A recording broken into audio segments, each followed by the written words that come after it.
one request. Kasi we gave her medicine, we gave her, and wala siyang gana kumain. So dinalan siya ni Alden ng soup. Okay? Tapos si Alden had to feed her. Kasi she wasn't feeling well at all. Tapos isang request niya, sabi niya, kwentuhan mo lang ako, Alden. Sabi niya, magkasama tayo araw-araw. Lahat ng may ikikwento ko, alam mo na. Di ba, basta kwentuhan mo lang ako. And that made her feel better. So Alden never left her the whole day. So hanggang ako, umalis na ako, nag-set up kami. Welcome back mga ka-Aldab. Well, throwback video to para lang klaro, para lang po sa mga taong dumadaan at bumibisita po sa channel ni Mr. Destiny. Ito po yung video na since 2016 o 2017 na pelikula po ng Imagine You and Me. Kaya ko lang po ito pinakita, kaya ko lang po ito ginamit para po malinaw at klarong-klaro na si si Mr. Tubiera pa po ang nagkwento patungkol po sa mga naganap at nangyari kay Alden Richards at kay May Mendoza. Isang araw na hindi po iniwan at sinabi niya po na araw-araw silang magkasama. Common sense na lang po sa Catherine. Kinuwento po ba ni Direk Kate Molina kay Alden Richards at kay Catherine? Meron po bang mga ganitong senaryo? Angkat din? Hindi po ba wala? Yan, ito yung pinapaliwanag ko mga ka-Aldab na totoong naganap at totoong nangyari. Hindi naman po siguro tatatruhin ng ganyan at kahit naman po si Direk Mr. Tubiera, alam po nila yung buong kwento. Alam po nila yung buong istorya.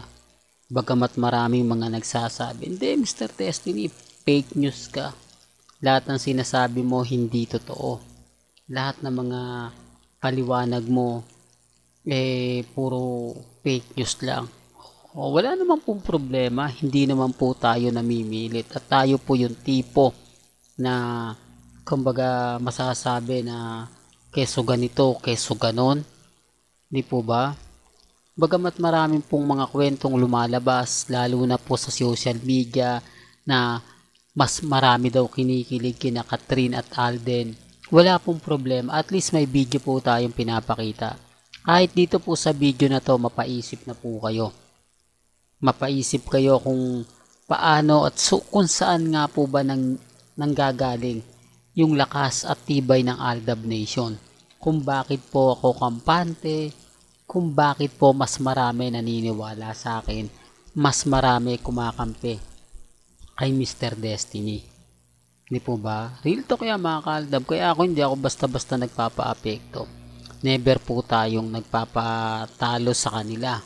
Kasi alam natin ang istorya, alam natin ang buong kwento, alam natin kung papaano, kung saan nga po ba nagsimula ang lahat. Tapos sasabihin nila wala daw relasyon, magkaibigan lang. Okay lang naman po yun. Kasi hindi naman po nila napanood yung mga video na to Hindi naman po nila napanood yung mga bagay-bagay na sinasabi ko. Kaya nga sabi ko, kung kakasuhan po nila, kung gusto po nilang mawala at sinasabi nilang, naku, makukulong ka Mr. Destiny sa mga pahayag mo, sa mga kwento mo na puro fake news, dapat sa'yo idemanda ng pamilya Paul Carson, idemanda ng pamilya Mendoza dahil sa pinagagawa mo, nakakulong ka na o ikukulong ka na. Ito common sense na lang po. Hindi naman po ito gawa-gawa lang ni Mr. Destiny. Hindi naman po ito kumbaga inedit ko lang tapos in-upload ko. Galing naman po sa pamilya Mendoza. Kaya nga po hindi tayo magawang sampahan ng kaso. Hindi tayo magawang kasuhan ng libel. Kasi una sa lahat, hindi naman po pinilit na sabihin nila yan. Wala naman pong interview na nangyari. Kasi una, sabi ko nga po sa inyo, tatawagin ba ni Daddy Bay si Mengay ng anak kung hindi ito naging asawa ni Alden? Common sense na lang po. Ang dami mga nakikilala natin pero never pong tinatawag ni Daddy Bay ng ganyan. Tapos ito pa, bakit tatawagin ni Daddy Bay na balae si Tatay Dab? Oh, doon pa lang may mali na eh.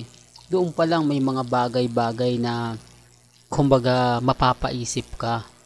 Galing naman po mismo sa kanila yan. At bakit pumunta ang pamilya Paul Carson sa pamilya ni Mendoza sa Bulacan?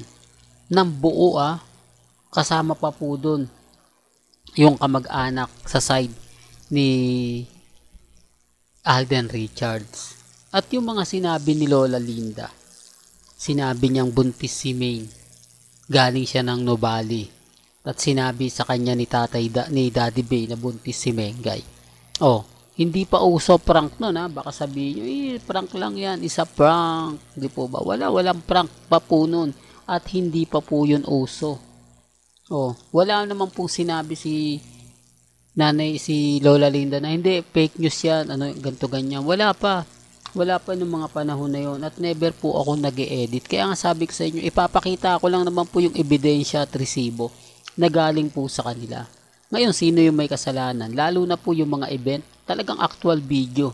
At yung wedding ring na sinabi ni Daddy Bay, kasama niya yung mga mamis, mga titas.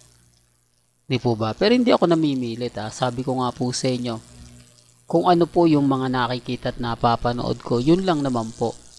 At ito pa po yung pinaka gustong gusto kong photos. Nakuha po mismo ng photographer ni na Bossing at ni Poleng. Kilala nyo po ba yon? Ito yung kuha niya. Biruin mo, madilim pa po ito. 5 o'clock ng madaling araw. Kaya kita nyo yung aura ng o baka sabihin nyo, maliwanag yan Kaya nga sabi ko sa inyo, may mga bagay-bagay po na mahirap ipaliwanag pero nangyari naman po. Kaya nga sabi ng Aldab Nation, ang kasalan naganap alas 5 ng madaling araw, na kung saan naandun lang lahat ang pamilya Paul Carson, pamilya Mendoza, lahat ng malalapit kay Mengay, lahat ng malalapit kay Alden. Bagamat maraming kumbaga kwento ang naglalabasan ngayon, maraming mga senaryo na ibabato sa akin, ako yan na naman si Mr. Destiny, bumanat na naman si Mr. Fake News, lahat ng sinasabi mo hindi totoo. Kaya nga sabi ko, kung hindi po totoo lahat ng ina-update ni Mr. Destiny, walang magtsatsaga sa channel ko para bantayan ako, para tignan yung update ko, para kumbaga malaman yung buong sinasabi ko. Kasi totoo naman po, galing po mismo sa kanila, galing naman po sa mga social media. Kaya nga po yung cut din, wala, antayin nyo pag tumating po yung point mga kaaldab na matapos na yung pelikula, wala na yan. 101% scripted po lahat yan dahil sa pelikula. Dahil alam po natin kung sino talaga ang karelasyon ni Alden Richards at kung sino nga po ba ang maswerteng manliligaw ni Catherine Bernardo na sinagot niya. Si Jericho Rosales ba? Si Dominic Roque? O si yung mayor ng Alcantara? Sinasabi ko lang po ito sa mga taong hindi masyado updated pagdating po sa social media. Yung mga taong kumbaga pumupunta sa channel ko. Gaya ng sinabi ko, matagal na po tong video na to. 2017 pa po yan. Kaya nga po hindi ako namimilit sa mga taong ayaw pong maniwala. Hindi po ako namimilit sa mga taong kumbaga hindi nila alam yung mga ganito kasi hindi nga po kami magkakaintindihan. Bagkus puro batikos ang aabutin ko, pero sa mga Aldab Nation na nakakaalam at mas may alam pa kaysa sa akin, yun po yung talagang totoo. Mas sila, kaya nga po pag nagkomento sila 101%, hindi ko po binayaran, never po tayong gumawa ng dummy account.